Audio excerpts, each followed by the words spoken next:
Las Difusión Patrimonial, transmitiendo desde Avenida del Castillo 115, Lomas de Angelópolis, San Andrés Cholula, Puebla, México. Teléfono 52 222 454 9494, www.enlace.com.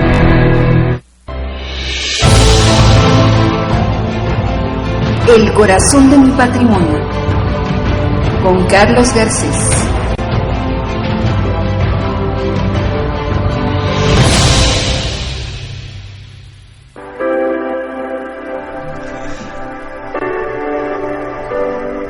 Hola Hispanoamérica, muy buenos días, tardes, noches. Soy Carlos Garcés en su programa El corazón de mi patrimonio, y le vuelvo a repetir porque hacemos tardes y noches, no solamente días como son aquí en la ciudad de Puebla, en México, porque nuestro medio de difusión es por medio de internet, y hay lugares en los que, bueno, pues todavía no ha amanecido, hay otros en los que ya es un poquito más tarde, y en algunos otros lugares del mundo ya está oscureciendo. Es por eso que los saludamos de esa manera. Le quiero recordar nuestras redes sociales: en facebook.com/enlace, en Twitter como @contactoenlace, y en Instagram como @enlazdifusión. Nuestro teléfono en cabina es más 52 222 569 87 67, y por este teléfono puede usted interactuar con nosotros por medio del WhatsApp. El día de hoy tenemos un programa de estos que me gustan a mí muchísimo, porque nos visita nuevamente un coach que, bueno, ya tiene una trayectoria importante en todo esto, y me está platicando que de hecho tiene un programa que nada más 5 personas en México lo están manejando, y bueno, evidentemente de eso tratará todo el programa.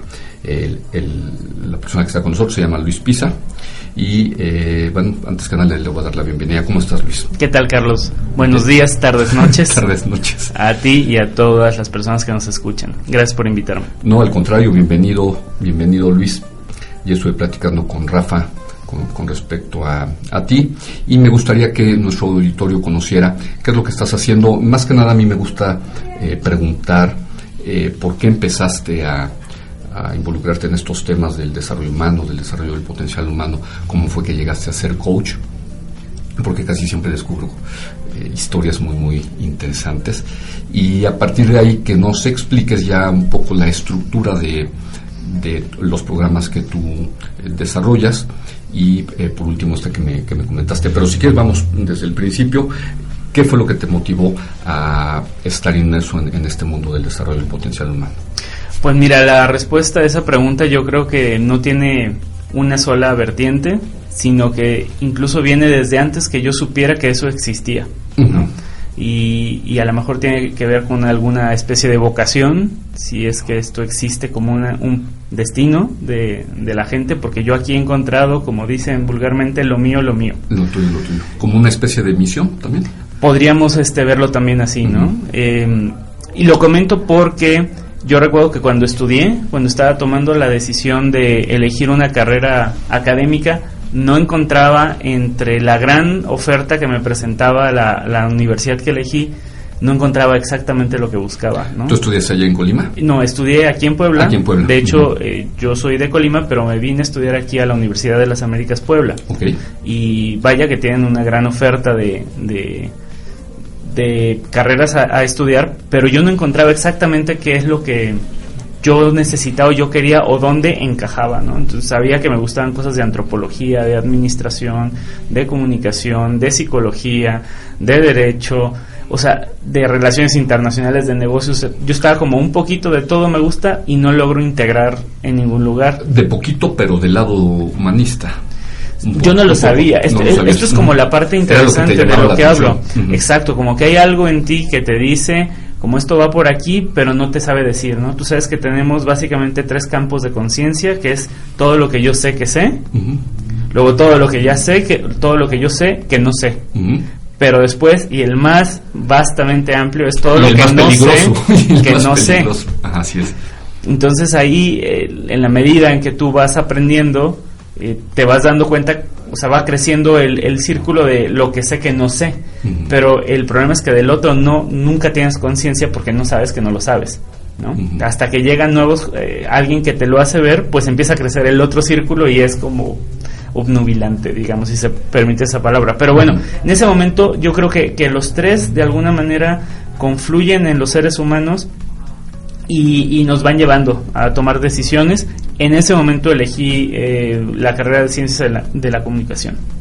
Y estudié un par de maestrías más relacionadas con ello, pero fue hasta que yo me certifiqué como coach ejecutivo que le encontré sentido a todo, ¿no? Digamos que eran puntos dispersos en la mesa de mi conciencia, que hasta que encontré la metodología del coaching pude conectar la gran mayoría de ellos. Okay. ¿Qué fue lo que estudiaste finalmente?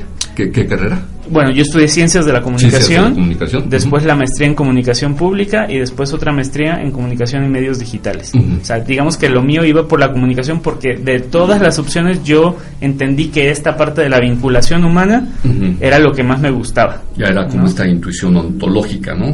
Podría ser, ¿no? Podría ser. Y el lenguaje y estas cuestiones. Aunque lo que yo hago prácticamente no tiene mucho que ver con la ontología del lenguaje. Te comentaba que yo la línea que más me gusta y que es la que yo sigo y que soy de las pocas personas que tienen esta línea en México, es la del coaching europeo humanista de esencia no directiva, y que en gran parte, de hecho, a nivel filosófico, en las entrañas de lo que la compone, se opone a la filosofía de la ontología del lenguaje. Esto se da porque esta otra línea de coaching de Rafael Echeverría, Julio Olaya y Fernando Flores es una propuesta de un nuevo ser humano, que contradice lo que ellos llaman el programa metafísico, ¿no? Y el programa metafísico es toda la parte filosófica desarrollada principalmente por Sócrates, Platón, Aristóteles, entre otros grandes filósofos, de los cuales se compone pues gran parte de nuestra filosofía occidental, ¿no? Desde la concepción de la ciencia hasta una cosmovisión muy amplia. Entonces nosotros retomamos esto. Si quieres verlo así, sería una especie de coaching científico, por así decirlo. Eso es un coaching. ¿El no directivo? El no directivo es un coaching muy basado en la realidad, en lo que sí hay, en la prueba y el error. ¿O no es tan transformacional? Es decir, no pretende que el hombre a través del lenguaje vaya transformando su no solo realidad. A través del lenguaje. No solo. O sea, sí toma en consideración el lenguaje, pero otros elementos, ¿no? Claro que tomamos en cuenta la tríada que la misma ontología toma, que es lenguaje, emociones y corporalidad. Pero una de las diferencias básicas es que dentro de la filosofía de la ontología del lenguaje no existe realidad, no existe ser, no existe verdad. Todo depende del observador. Y en ese sentido puede haber tantas verdades como observadores, puede haber tantas verdades como observadores, puede haber tantos seres como ese mismo observador quiera. Esa es la premisa fundamental de coaching ontológico. Es una de las premisas. Y el coaching no directivo lo ve de forma diferente. Claro. Vamos a ir a un corte. Claro. Regresamos en 3 minutitos. No se pierda este programa que se ve que va a estar buenísimo. Bueno, ya está siendo muy muy bueno. Le recuerdo nuestras redes sociales: en facebook.com/enlace, en Twitter como @contactoenlace, en Instagram como Enlace Difusión, y nuestro teléfono en cabina es +52 222 567 87 97. Regresamos en 3 minutitos.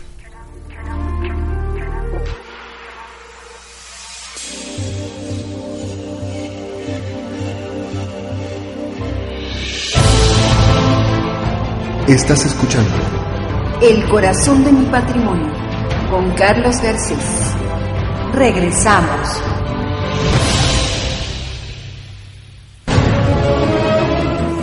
Enlace, compartiendo conocimiento.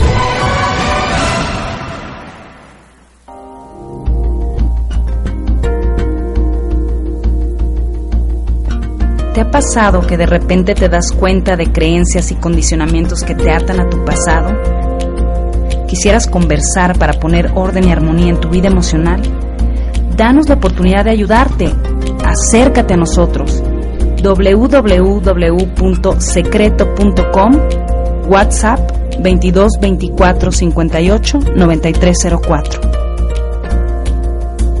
Contáctanos, búscanos en Facebook como Enlace y síguenos en Twitter @contactoenlace.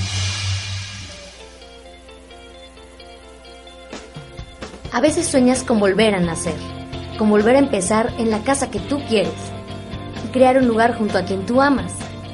Hoy es el día de encontrar tu espacio con nosotros. Es el día de dejar de soñar y empezar a creer. Grupo Punto Inmobiliaria by KW. Buenos principios. Búscanos en Facebook como Enlace y síguenos en Twitter como @contactoenlace.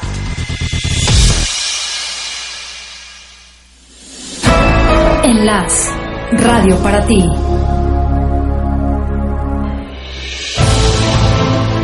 Estás escuchando El corazón de mi patrimonio, con Carlos Garcés.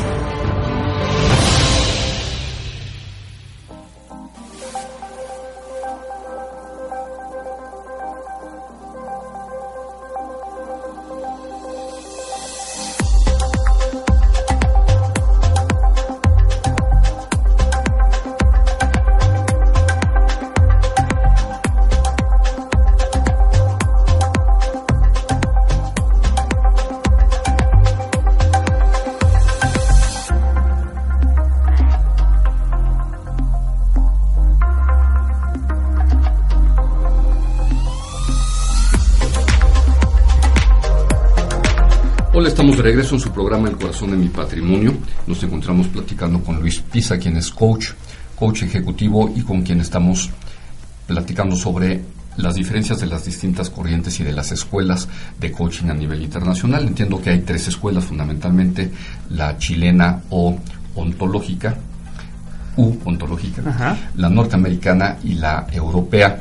Tú me estás comentando ahorita que en el tema del coaching no directivo, que viene más de la escuela europea, probablemente existen diferencias importantes con la escuela chilena u ontológica. Sí. Y esto, ¿a qué se debe? Si quieres, recapitulamos un poquito estas diferencias entre estas dos corrientes. Claro que sí. Pues mira, lo primero es la parte filosófica. Lo que pasa es que no importa el tipo de coaching que tú hagas, mientras sea útil, ¿no? No, lo que quiero decir, independientemente del estilo que tú hayas elegido, a lo mejor tuviste un curso bastante superficial de no me importa qué corriente, no importa que tú lo desconozcas, detrás de todo lo que haces hay una filosofía, hay una cosmovisión, hay un entendimiento de la realidad y del ser humano, y a partir de ahí partimos. Digamos que ahorita me voy a separar un poco del coaching, pero para hacer una comparación que pueda ayudarnos a entenderlo mejor.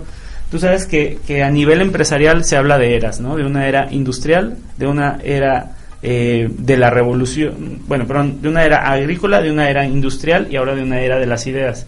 En las 3 se caracteriza la visión del trabajador de acuerdo a diferentes puntos de vista. En una parte industrial, básicamente era cómo se labraba la tierra, digamos, era lo que hacía la función. Exactamente, sigo confundiendo los conceptos. En la parte agrícola, estamos hablando del medievo, digamos, ¿no?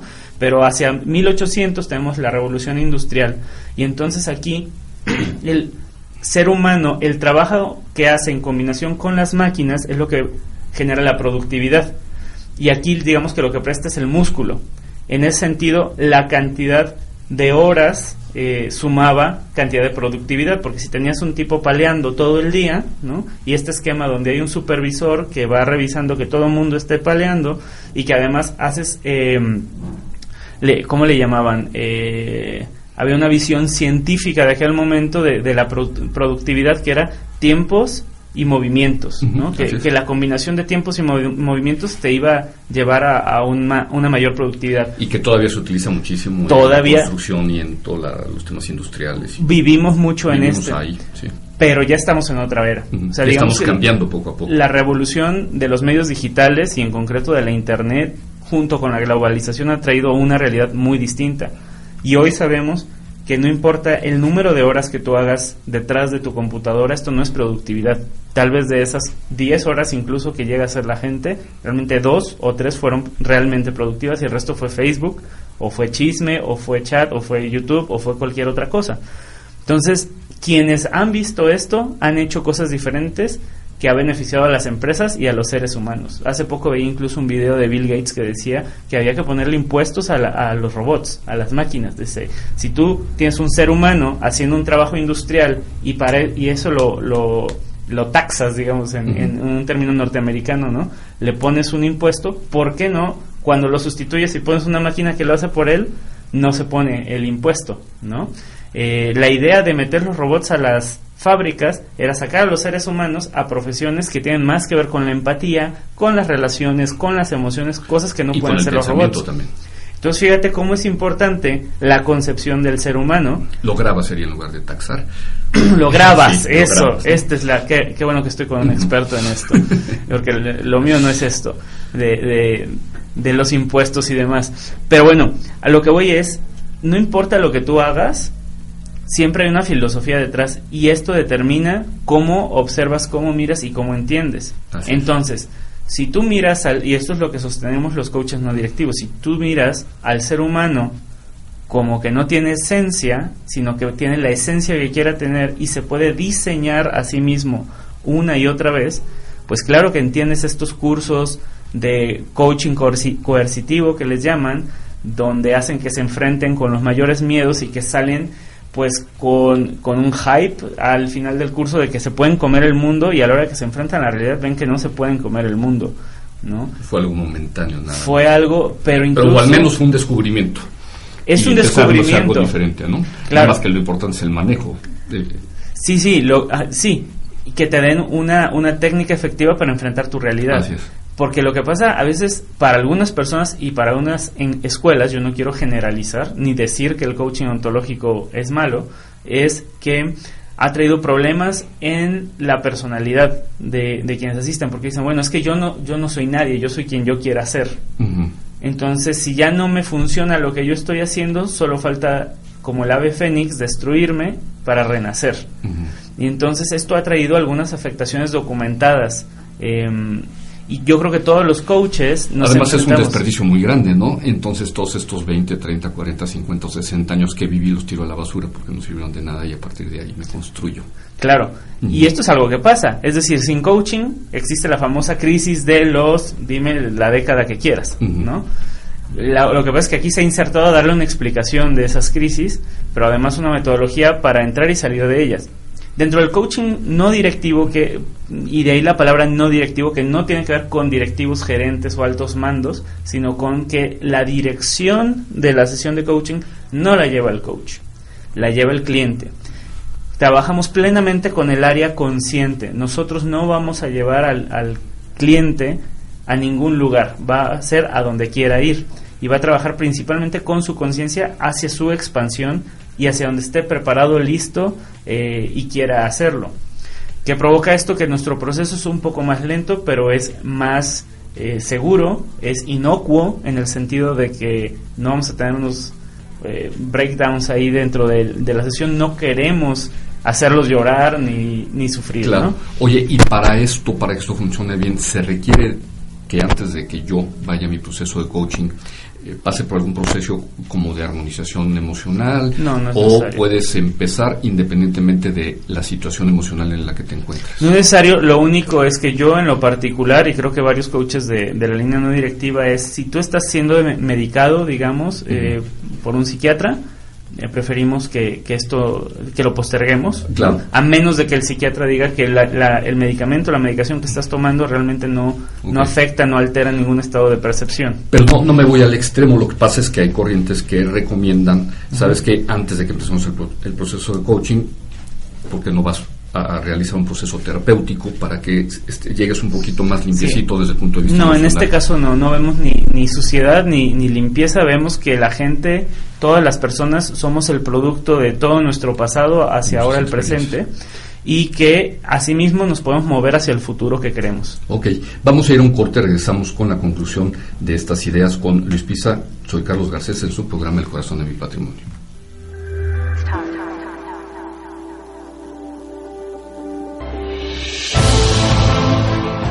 Estás escuchando El Corazón de mi Patrimonio con Carlos Garcés. Regresamos. Enlace, la radio de todos. Sigue en sintonía www.enlace.com. Con pasión, proyectamos espacios arquitectónicos que se distinguen por su estética armonizando con el entorno urbano. En Edifican Arquitectos Diseñamos y construimos tus más anhelados sueños. edificam.com.mx. USEM es la Unión Social de Empresarios de México. Es una organización no lucrativa que desde 1957 realiza un trabajo pionero en la formación social de los empresarios para lograr empresas altamente productivas y plenamente humanas en beneficio de México. Búscanos en www.usempuebla.org.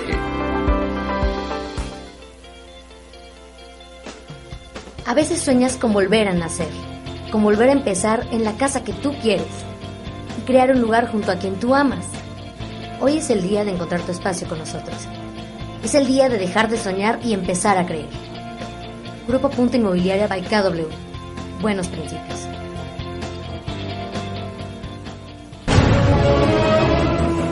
En LAS, compartiendo cultura.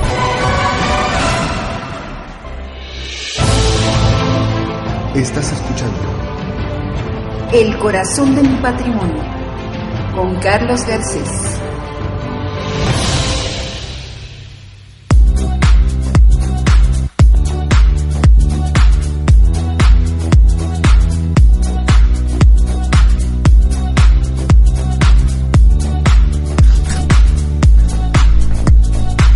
Hola, estamos de regreso en su programa El Corazón de mi Patrimonio. Soy Carlos Garcés y nos encontramos platicando con Luis Pisa sobre lo que significa un proceso de coaching no directivo, que como veíamos a diferencia del coaching ontológico, que es en el cual la mayoría de las corrientes del coachismo se han montado por el momento, la mayoría de las personas en Latinoamérica, y probablemente es por la difusión que se ha dado del libro Ontología del Lenguaje, es decir, que está todo en español, claro, y nos ha venido muy bien, ¿no? Es muy latinoamericano. Claro, y creado por otro latino, por Rafael Echeverría y Julio Laya y Fernando Flores. Así Pero es. bueno, el no directivo, ¿en qué consiste? Ya no tanto las diferencias con respecto a lo que hemos vivenciado en Latinoamérica, sino qué podría yo esperar de un proceso de coaching no directivo, cuánto tiempo tengo que dedicarle, cómo funciona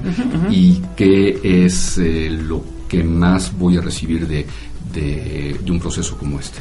Mira, yo creo que lo principal es el apellido de la técnica, que es la no directividad. Es decir, en este tipo de coaching, que todos los estilos, todos los otros aceptan que la no directividad es importante. Es decir, que el coach no te diga qué hacer, sino que tú decidas y tomes decisiones. Todos te lo van a decir. Quien no te lo diga, creo que está haciendo otra cosa. Pero acá nos lo tomamos muy en serio, en el sentido que entendemos que esa es la esencia del coaching. Y esencia la entendemos como que si se la quitas, entonces ya no es. O sea que si tú eres mi coach, jamás me vas a decir qué es lo que tengo que hacer. Ni siquiera te lo voy a sugerir. Nunca me vas a dar un consejo. No, nunca. Pero además ni siquiera te voy a hacer una pregunta inducida para que tú te des cuenta por ti mismo. Fíjate la diferencia, ¿no? No te voy a poner a hacer ejercicios, mucho menos te voy a llevar a lugares a los que no quieres ir. Yo lo único que voy a trabajar es con lo que tú vayas poniendo sobre la mesa, y el gran reto del coach no directivo es convertirse en un espejo fiel. ¿Te acuerdas de esta casa de los espejos de la feria donde tú ibas, te parabas y estaban deformados y entonces salías gordito, salías alto, salías chaparrito, ¿no? Salías ancho.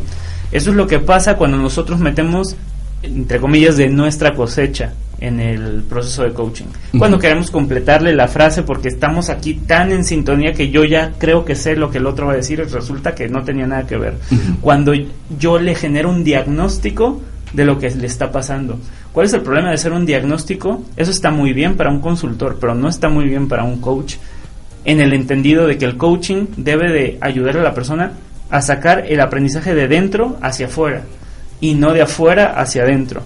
Si quieres podemos repasar rápidamente las 4 grandes formas de ayuda que existen. Una es la capacitación, digamos que es un modelo utópico en el que yo te transmito mis conocimientos de mi mente hacia la tuya, o de un libro o de un tutorial. La cosa es que el conocimiento está afuera, tú lo absorbes y ahora tú lo tienes. Es en el que se basa la educación actualmente en todos los países. Todo nuestro modelo exactamente. Todo nuestro modelo de educación está basado en la transferencia de información, ¿no? Y por eso hacemos verificación en examen de que efectivamente se transfirió correctamente. Fielmente. Exactamente. Hay más reactivos, ¿no? De opción múltiple que de desarrollo de ideas. Bueno, el segundo modelo le podemos llamar modelo B o le podemos llamar el modelo del consultor, que es yo lo resuelvo por ti. Yo te digo qué hacer. No te digo cómo hacerlo necesariamente. Puedo meterme un poco a ese campo, pero en el entendido que tú tienes una urgencia y no tienes la expertise que se necesita para resolverlo, y yo sí lo tengo, entonces yo te hago una serie de preguntas, genero mi diagnóstico, hago mi análisis y digo, la respuesta es esta. Yo te resuelvo el problema. O esta es la fórmula que hay que tomar, un médico. Sí. O sea, tómate esta medicina.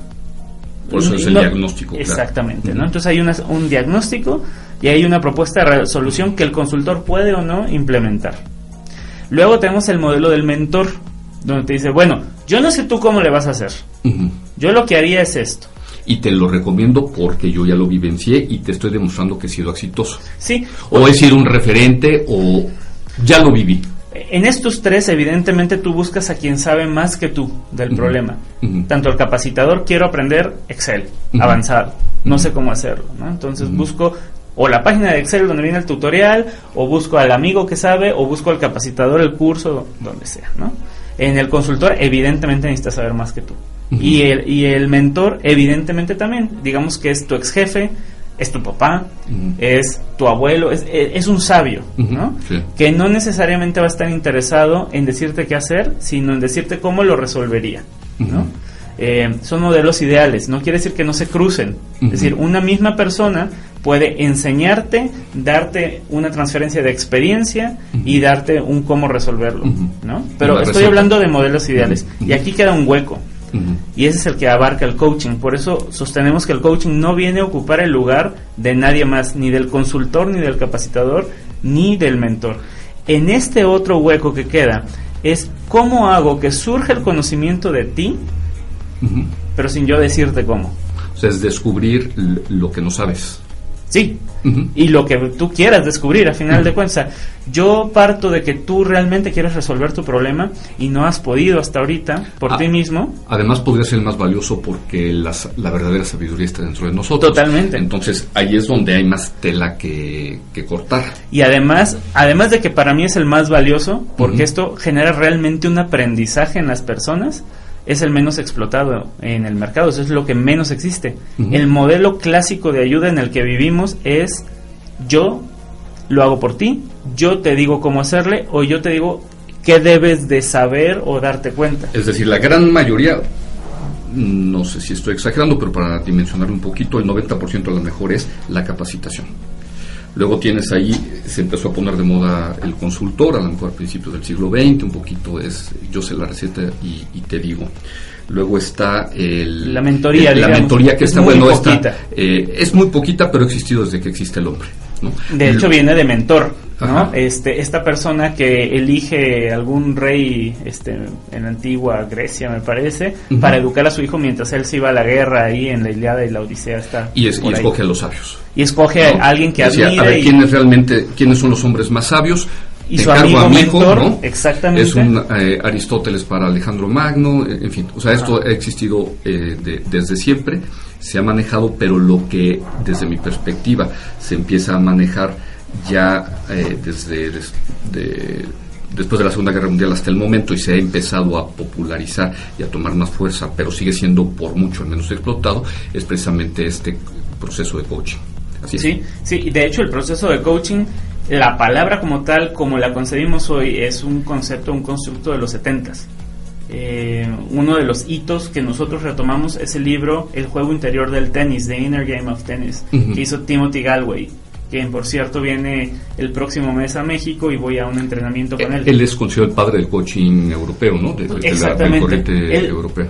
Digamos que, volviendo y nada más para hacer las comparaciones o las equivalencias, en el ontológico retoman mucho a Humberto Maturana, que es un biólogo que además no le gusta para nada, y ya lo dijo en medios, que lo vinculen con el coaching. Él no se considera coach, pero vaya que Rafael Echeverría retomó mucho de Humberto Maturana, principalmente el concepto del observador. Bueno, del lado del coaching no directivo tenemos a Tim Galway, que él se considera un coach, pero deportivo, un coach de tenis, pero que hizo algo diferente con su técnica de coaching, que no entrenó la técnica, sino entrenó las mentes.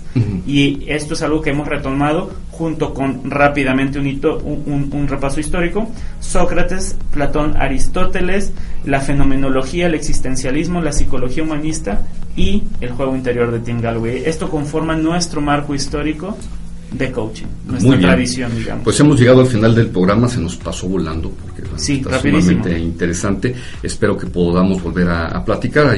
Hay mucho que desarrollar para toda nuestra audiencia, pero bueno, ha sido un excelente programa. Te agradezco muchísimo. Gracias a ti, Carlos. Y espero verte muy pronto. Soy Carlos Garcés en su programa El Corazón de mi Patrimonio. Nos escuchamos el día de mañana en punto de las 8 de la mañana. Muchas gracias y que tenga buen día.